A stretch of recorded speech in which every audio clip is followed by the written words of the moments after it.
अस्सलाम वालेकुम। Urdu IT academy की फोर्टीनेट NSE एसेंशियल्स के लेक्चर नंबर 2 में आपको वेलकम करते हैं।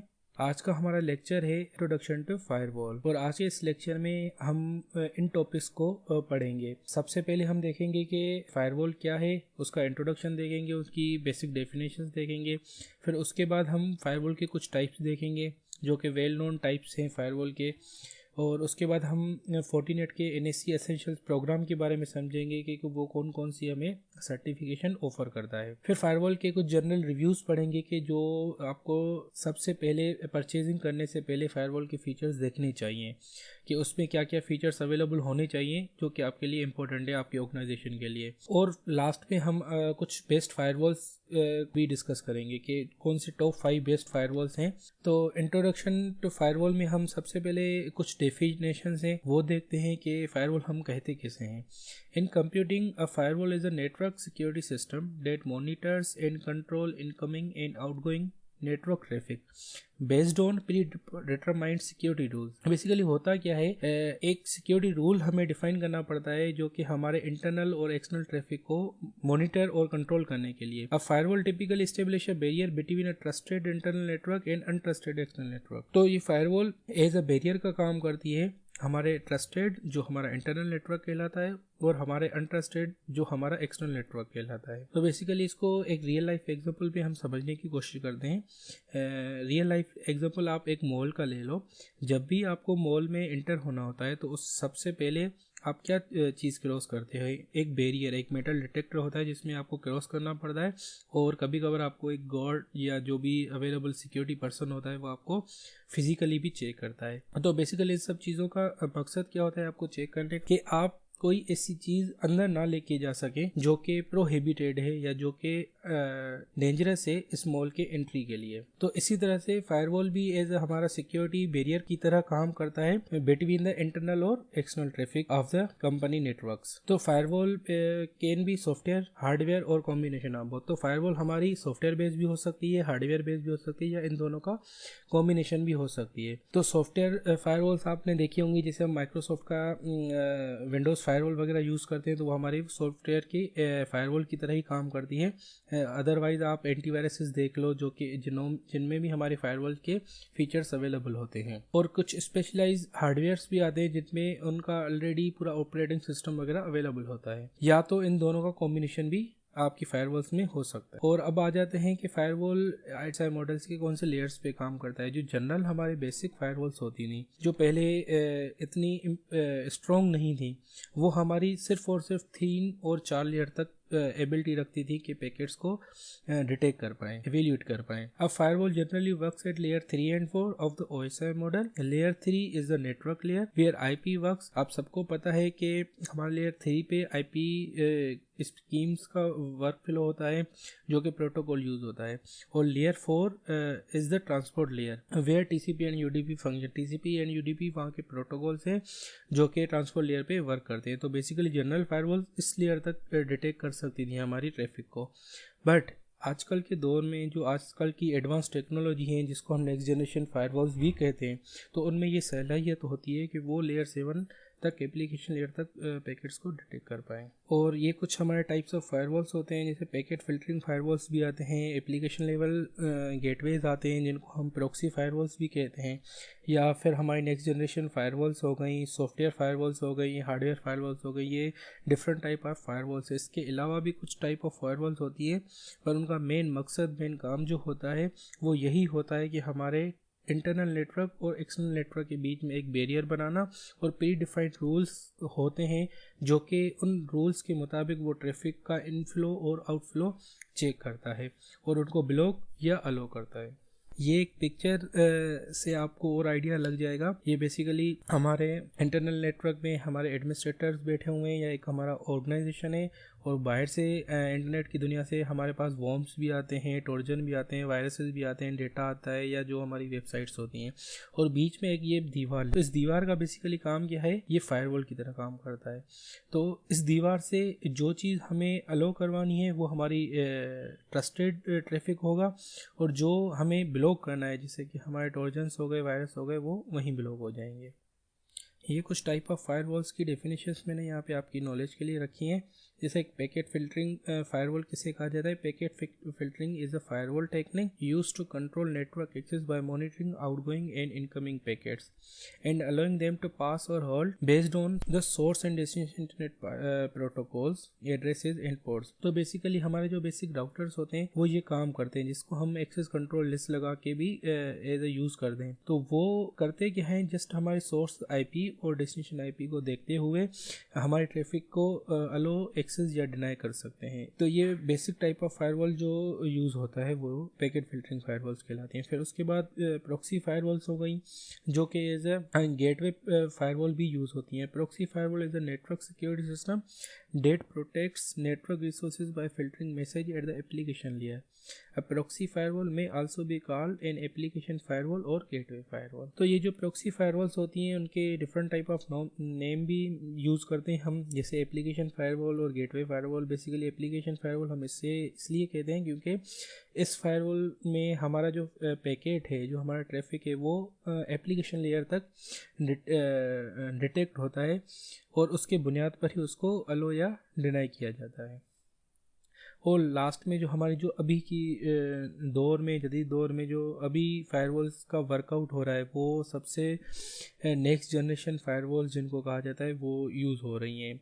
और उसकी एक डेफिनेशन देख लेते हैं। A deep packet inspection firewall that moves behind port और protocol inspection and blocking to add application level inspection, intrusion prevention and bringing intelligence from outside the firewall. Basically हमने जैसे ऊपर वाली एक टाइप में देखा कि वो जस्ट हमारे सोर्स और डेस्टिनेशन बेसिस के ऊपर हमारे ट्रैफिक को ब्लॉक या अलो कर रही हैं। फिर उसके बाद हमने एक एप्लीकेशन लेवल फायरवॉल का भी टाइप देखा, जो कि एप्लीकेशन लेवल फायरवॉल के बुनियाद के ऊपर एप्लीकेशन लेयर के ऊपर ट्रैफिक को डिनाई या अलो कर रही हैं। पर आजकल की जो नेक्स्ट जनरेशन वो सब mixture of the previous type of firewalls हैं, जो कि हमारी डीप इंस्पेक्शन करती हैं पैकेट्स का, हम डिपेंड कि वो प्रोटोकॉल बेस हो या आईपी बेस हो।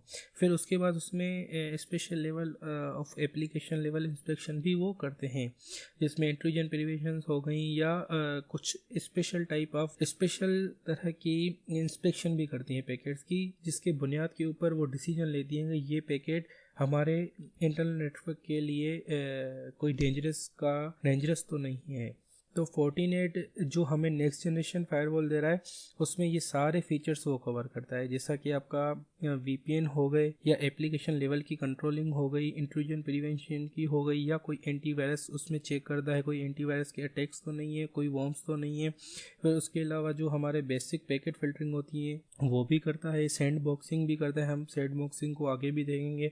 SSL इंस्पेक्शन भी देख करता है, SSL सर्टिफिकेट्स के बारे में आपने देखा होगा, सुना होगा, जो कि हम आगे लेक्चर्स में इनको डिटेल में पढ़ेंगे। तो ये सारे फीचर्स को कवर करने के बाद जो हमें फायरवॉल मिलती है उस फायरवॉल को हम कहते हैं नेक्स्ट जनरेशन फायरवॉल। तो जो हमें फोर्टिनेट जो हमें प्रोडक्ट प्रोवाइड कर रहा है फोर्टिगेट, वो हमारी बेसिकली नेक्स्ट जनरेशन फायरवॉल्स का एक टाइप है।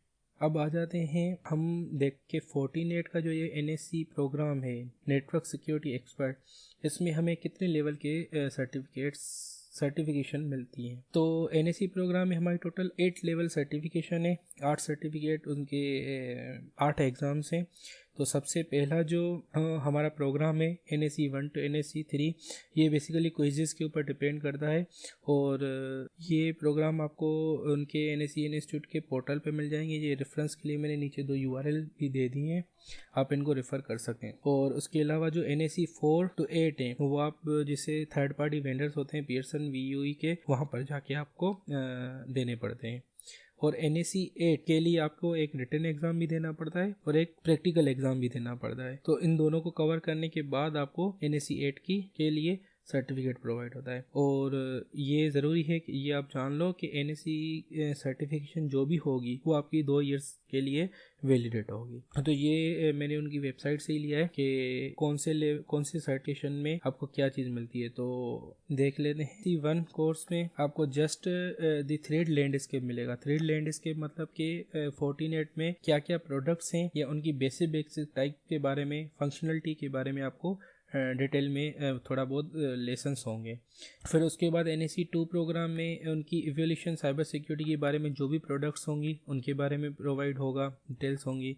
फिर NAC3 जो है बेसिकली ये सेल्स वालों के लिए होता है, जो सेल्स पर्सन्स होते हैं फोर्टिनेट के, उनके लिए उनको प्रोडक्ट की डिटेल्स बताई जाती हैं कि किस प्रोडक्ट में क्या क्या कस्टमर को वो चीज़ें प्रोवाइड कर सकते हैं, कस्टमर्स की प्रॉब्लम्स को कैसे समझ सकते हैं। फिर जो मेन जो फर्स्ट लेवल की टेक्निकल इनकी सर्टिफिकेशन है वो है NAC4। तो फोर्टीगेट की सिक्योरिटी और फोर्टीगेट इंफ्रास्ट्रक्चर ये दोनों आपकी इसमें कवर हो जाती हैं। तो उसके आगे जितनी भी उसकी फोर्टीनेट की सर्टिफिकेशन आती जाएंगी उनमें उनके कोई ना कोई प्रोडक्ट्स को ही इवेल्यूट किया जाएगा। जैसे NAC5 में आप देखें तो 40 एनालाइजर, 40 मैनेजर, 40 सीम, 40 इनसाइट और 40 EMS के बारे में इनकी 5 प्रोडक्ट को मिला के उन्होंने एक सर्टिफिकेशन बनाई है। और इसी से रिलेटेड आगे जैसे आप 6 में जाएंगे तो उनके अदर प्रोडक्ट्स की कॉम्बिनेशन से आपकी एक सर्टिफिकेशन होगी, जैसे 40 ADC, 40 DDoS, 40 NAC, 40 वेब, इस तरह से आपकी एक न्यू सर्टिफिकेशन 6 में कवर हो जाएंगी। फिर उसके बाद 7 में कुछ और प्रोडक्ट्स होंगी इसी तरह से। इन सब को मिला के जब आप फाइनल 8 में जाएंगे तो आपको दो चीज़ें कवर करनी पड़ेंगी NAC8 के लिए, रिटन एग्ज़ाम, फिर उसके बाद उनका प्रैक्टिकल एग्ज़ाम जो कि फोर्टिनेट आपसे खुद लेगा, और ये इनका रिटन प्रोग्राम जो है आपको VOE सेंटर पे जाके देना पड़ेगा। NAC1 और NAC2 सर्टिफिकेट्स फ्री अवेलेबल हैं, इनके लिए आपको और कुछ भी नहीं करना पड़ेगा। training.fortinet40.com पे जाएं, वहाँ पे लॉगिन करें, अपना अकाउंट बनाएं, और इनके कुछ लेक्चर्स अवेलेबल हैं, वीडियोज़ अवेलेबल हैं जो कि आप पढ़ें, और उसके बाद उसकी क्विज की कॉम्पिटिशन्स होंगी जो कि आपको क्लियर करनी होगी। बहुत आसान है। तो आप ये 2 सर्टिफिकेशन जल्द से जल्द निकाल लें और अपना सर्टिफिकेट ले लें। तो उसके आगे जो सर्टिफिकेट्स होंगे वो आपको ऐसे नहीं मिलेंगे, उनके लिए वही फीस स्ट्रक्चर होगा, तो वो आप इस वेबसाइट पे जाके मज़ीद डिटेल भी ले सकते हैं। अब आ जाते हैं कि फायरवॉल परचेज करने से पहले आपको क्या क्या फीचर्स उसमें देखने पड़ते हैं। तो आर्किटेक्चर ये डिपेंड कर रहा है कि आप फोर्टिनेट जो परचेज करने जा रहे हो उसके लिए कौन सा सॉफ्टवेयर फायरवॉल यूज़ कर रही है, उसको कैसे इंस्टॉल किया गया है, या उसके एग्जिस्टिंग कितने डेडिकेट अप्लाइंसेस हैं, ये सारी आर्किटेक्चर उस फायरवॉल का देखना पड़ता है। फिर वो कितने सेशंस हैंडल कर सकता है कॉन्करेंट आपकी फायरवॉल, ये सारी चीज़ें डिपेंड करती हैं सबसे पहले आपकी ऑर्गेनाइजेशन के ऊपर कि आपकी ऑर्गेनाइजेशन की रिक्वायरमेंट्स क्या हैं। जब आपको अपनी ऑर्गेनाइजेशन की रिक्वायरमेंट्स पता होंगी तो फिर आप इन चीज़ों को एवेल्यूएट करेंगे। तो उन एवेल्यूएशन में आपको आर्किटेक्चर भी देखना पड़ता है फायरवॉल का, सेशंस भी देखने पड़ते हैं, VPN की रिक्वायरमेंट्स देखनी पड़ती हैं, क्योंकि हर फायरवॉल अनलिमिटेड VPNs की सपोर्ट नहीं देती। कुछ फायरवॉल 2 VPN सपोर्ट करती है, मैक्सिमम 3-4, तो वो डिपेंड कर रहा है। किसी फायरवॉल में आपकी IPsec होता है, किसी में PPTP होता है, किसी में SSL सपोर्ट होता है या नहीं होता। ये चीज़ें हमें देखनी पड़ती हैं before the purchasing of firewall. और इंटीग्रेशन से मुराद के अगर आपके एनवायरनमेंट में सिस्को चल रहा है, आपके एनवायरनमेंट में एक्सट्रीम स्विचेस वगैरह चल रहे हैं, या अदर प्रोडक्ट्स चल रही हैं, सोनिक फायरवॉल चल रही है, तो इन सब की इंटीग्रेशन जो आपकी न्यू प्रोडक्ट आप परचेज करने जा रहे हो क्या पॉसिबल है या नहीं है, या आपको रिक्वायरमेंट है या नहीं है। ये तो हो गई integration with respect to network. पर कुछ चीज़ें होती हैं जो सिस्टम लेवल पे भी आपको उनकी इंटीग्रेशन करवानी होती है। जैसे आपका एक्सचेंज सर्वर चल रहा है, तो वो एक्सचेंज सर्वर क्या इस फायरवॉल से कम्युनिकेट प्रॉपर्ली कर पाएगा, प्रोटोकॉल्स को फॉलो कर पाएगा, वो चीज़ें हमें रिक्वायरमेंट्स के मुताबिक। फिर फायरवॉल की मैनेजमेंट के क्या क्या फीचर्स अवेलेबल हैं, उसमें CLI मोड है या उसका GUI बेस भी है, तो ये सारी चीज़ें हमें देखनी पड़ती हैं। उसकी मैनेजमेंट सकते हैं SSH के थ्रू, टेलनेट के थ्रू, या उसका SNMP कौन सा फीचर चलता है, उसकी कोई सेंट्रलाइज मैनेजमेंट है। लेट सपोज एक मैनेजमेंट से कि आपके एनवायरनमेंट में 10 फायरवॉल्स लगी हुई हैं और आप चाहते हो कि मैं इन 10 फायरवॉल्स को एक सेंट्रलाइज मैनेजमेंट लेने चाह रहे हो कि एक फायरवॉल के ऊपर आप कोई चीज़ अपडेट करो तो वो 10 फायरवॉल में ऑटोमेटिक अपडेट हो जाए। तो क्या ऐसे सेंट्रलाइज मैनेजमेंट सॉल्यूशन उस फायरवॉल के में अवेलेबल है, तो ये चीज़ें हमें देखनी पड़ती। और सबसे मेन और important high availability solution, HH solution जिसको भी हम कहते हैं, क्या उस फायरवॉल के फीचर्स में हमें हाई अवेलेबिलिटी का सॉल्यूशन प्रोवाइड किया गया है, फेल ओवर का प्रोवाइडेशन मिला हुआ है, अगर मिला हुआ है तो वो कितना कॉस्टली है या कॉस्ट इफेक्टिव है, वो चीज़ें भी हमें देखनी पड़ती हैं। इन सारी चीज़ों को देखने के बाद ही आप डिसाइड कर सकते हो कि आपके लिए वो फायरवॉल बेस्ड है या नहीं है। अब जो मेन चीज़ है फायरवॉल को डिसाइड करना, तो फायरवॉल को डिसाइड करना जैसे मैंने पहले ही बताया कि वो डिपेंड कर रहा है आपकी नीड और रिक्वायरमेंट के मुताबिक। तो कोई भी फायरवॉल परफेक्ट नहीं होती। आप जो भी फायरवॉल लेंगे उसमें कोई ना कोई एक डिसएडवांटेज ज़रूर होगा जो कि आपके ऑर्गेनाइजेशन के मुताबिक नहीं होगा। तो ईच प्रोडक्ट की एक स्ट्रेंथ होती है और अपनी एक वीकनेसेस होती हैं। तो जब आप उनको एवेल्यूएट करेंगे अपनी नीड के मुताबिक तो आपको पता चलेगा कि इसमें कौन सा फीचर आपके लिए बहुत इंपॉर्टेंट है। तो इसीलिए फायरवॉल परचेज करने से पहले उनकी डेटा शीट्स को रिव्यू करना बहुत इंपॉर्टेंट होता है, तो जैसे आपको आगे चल के फ्यूचर रिक्वायरमेंट्स में कोई तकलीफ ना हो। Your own technical expertise is most important, जो मेन मैं मानता हूँ कि चीज़ है। देखें जैसा कि मैं अगर एक्सपर्ट हूँ फोर्टिनेट का और मैं ऐसी ऑर्गेनाइजेशन में काम करने जा रहा हूँ जहाँ पे फोर्टिनेट का एनवायरनमेंट नहीं है और वहाँ पे पालो अल्टो चल रहा है, तो क्या मैं वहाँ पे इजीली फ्रेंडली वर्कआउट कर पाऊँगा? जी नहीं। तो मुझे थोड़ा टाइम लगेगा उस एनवायरनमेंट को, उस प्रोडक्ट को इवेल्यूएट करने में। ये ज़रूरी नहीं कि आप फोर्टिनेट्स ही यूज़ करते हैं तो आपको पालो अल्टो नहीं आएगी, नहीं, ऐसा बिल्कुल नहीं है। पालो अल्टो भी आप यूज़ केस कर सकते हो क्योंकि इन सब की टेक्नोलॉजी तो बेसिकली एक ही होती है, बस फ़र्क होता है तो कुछ उनकी प्रोटोकॉल्स का और उनके यूजेज का।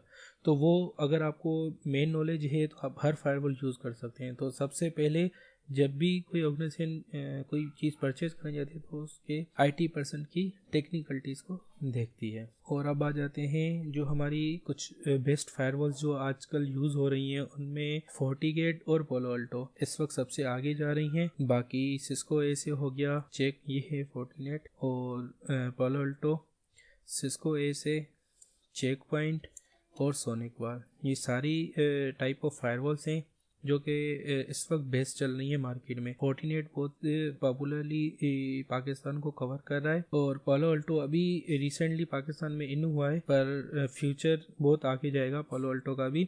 तो फोर्टिनेट और पालो अल्टो आपको ज़रूर समझनी और सीखनी चाहिए। तो इससे पहले पालो अल्टो के ऊपर काशिफ भाई ने खुद एक सीरीज़ रिकॉर्ड की है, तो आप उसको भी फॉलो करें। फिर ये फोर्टिनेट की हम अभी पढ़ रहे हैं, तो इंशाल्लाह ये सब पढ़ने के बाद आपको फायरवॉल्स के बारे में बहुत अच्छी नॉलेज हो जाएगी। Thank you.